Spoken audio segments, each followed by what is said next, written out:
Hi everyone, Cranberry Alarm RI3D here. Today we're going to be going over our Effector. This is our first iteration of our final version.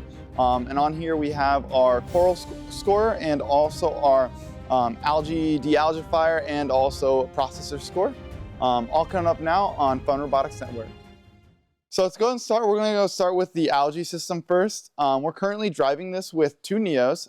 One Neo for the wrist is powered off of a 125 max planetary that then goes from a 36 to 48 pulley for a total ratio of 166 to 1, which is pretty high, but we know we wanted motion's going to be fairly short as we're probably going to only be moving out about this far.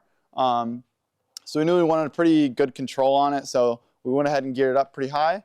And then on the spinning for the intake, we were running a 4-to-1 right here on an 18-tooth pulley that then goes to a 42-tooth pulley for a total ratio of 11.2.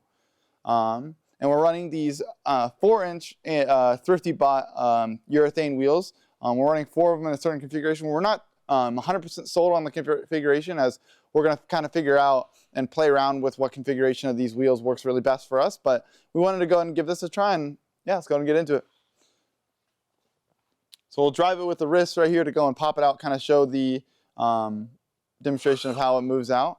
And we are using the Thrifty motor drivers on a Thrifty Nova. So we only have speed control on these. So we don't have kind of the fine control that we would really want.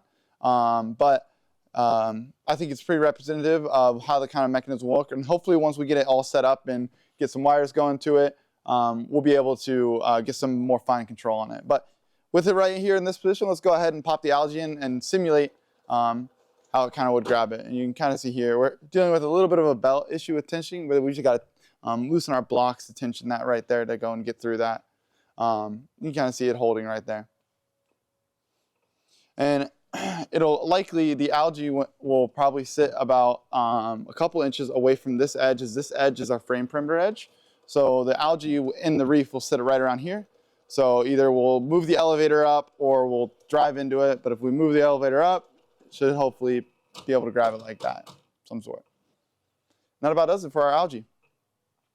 So moving over to our Coral end of the Effector, we're driving this using compression wheels on the side of the Coral. If we go and grab a Coral, we can kind of see how it looks like inside here. For this, we're using a total of a 1/2 inch compression, so we're compressing to about a 1/2 inch in between the wheels. On the rear side, we're using 2-inch Thrifty Bot squishy wheels. On the front side, we're using Andy Mark 3-inch compliant 35A green wheels. To power these, we're using 2 Neos ran into 4-to-1 Andy Mark Sport gearboxes that's driven by these pulleys here that then belt to each of these pulleys here. In total, this is as a 4-to-1 gearbox driving both of these, so we knew we wanted it to be a little bit torquey to be able to pop it out, as we knew this didn't need a whole lot of speed. And our incline here is set to about 12.5 degrees. So with that said, let's go ahead and do a quick test. We're going to start off by powering both of these motors at the same time, and then we'll do a quick test where we only power one. And as you can see, this is still running at a fairly slow speed, and we have this is at like 20% power. Something around that.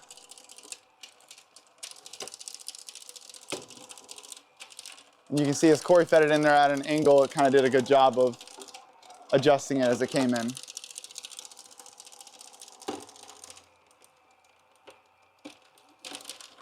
Still a work in progress.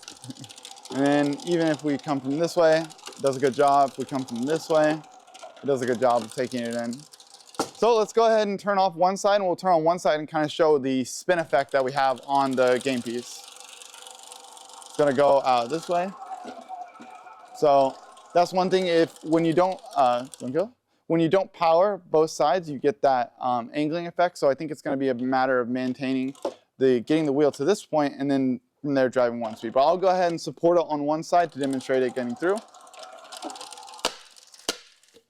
And so kind of what happened off camera there is actually as it started to fall, it was kind of twisting as it started to fall more. And that's going to be necessary for our L1 scoring. And I guess we'll demonstrate the other side. Going. Oh, sorry. I'm not good at my job. There you go. Be sure to check out more Cranberry Alarm RI3D videos on Fun Robotics Network.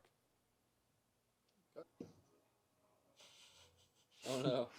Wait. Wait, is this also the live one right now? Oh god. Nothing like a beard shot.